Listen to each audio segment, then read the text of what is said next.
we're getting ready, and let's go outside and figure out how to take this thing off beginner mode.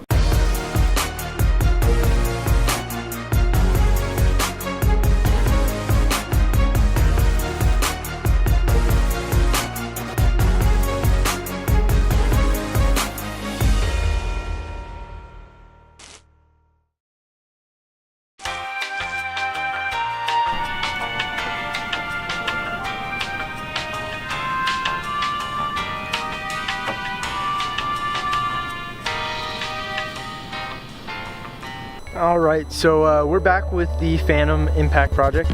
So what we got going on here, the last video was beginner mode. That's your starting out mode, super easy to use, and it restricts a lot of things. How far you go, how high you go up, and all that. So if you look here over at the drone, we go up, it's still on beginner mode. So you go up, you can fly up, and keep climbing and climbing. It'll stop at a certain point. I believe it's about 90 feet up and it stops.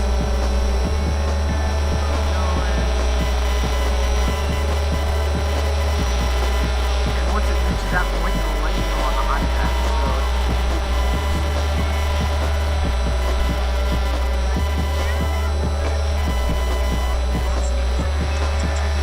So right there, just letting me know, that's my max flight altitude on beginner mode. And the same thing will happen of how far you go out, how far away is from you, not just height. So we'll bring it back down.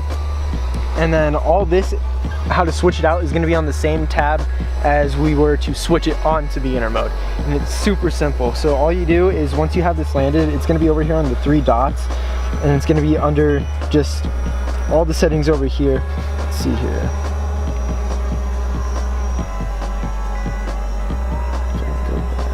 There it is, beginner mode right here.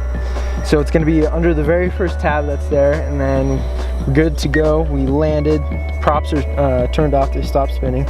So right here, beginner mode, switch that off, out of the way.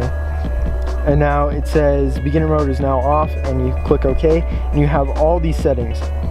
You can set the max flight altitude, which you can go up to 500 meters, but that does go against some regulations and laws, so we keep it at 120, which is what the max flight is here in Colorado. It could be different in other places, not 100% sure on that. And then you can readjust the return to home altitude. So when you hit the return to home button, you can have it go up to a certain height, so it avoids trees, buildings, power lines, light poles, and things like that. So that's very helpful.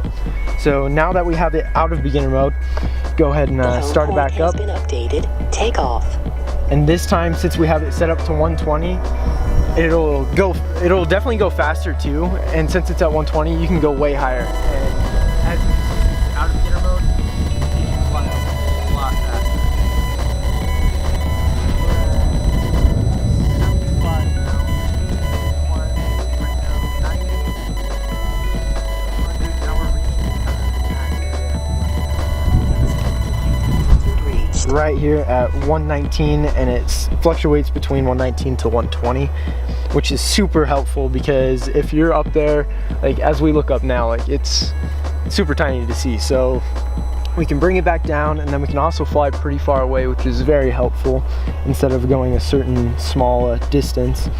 And it gives you a perfect view. It's a very good camera, and as you can see, like you can see a lot on here. And then another helpful thing is, when you are up that high, it'll show you all your signals up here. And if anything goes wrong and you lose your signal, you can set it up to where if that happens, it returns straight to home, which is super helpful. I've only had that happen once, and it was kind of windy that day, and it was very scary, but it made it back perfectly fine, which I was very surprised about.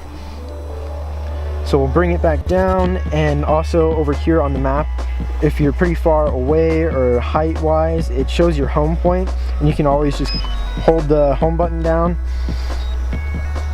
Landing. And it'll tell you it's landing by itself. And since it was already high enough, it was above that 50 meters for return to home, so it doesn't have to readjust it or anything. So if it's lower, say it's at like 25 meters, and you hit the return to home, it'll fly itself up slowly to that 50 meters to return home safely. And I like that feature a lot. I use it quite a bit sometimes, especially if I'm around the school kind of area and I fly over. I like to be extra safe about it and not run into any buildings, and there are obstacle sensors. They do work, but I don't trust it 100% though. But anyways, that's how you switch it out of beginner mode, and you can fly farther, faster, and height-wise. So thanks for checking out this video, and we'll see you next time.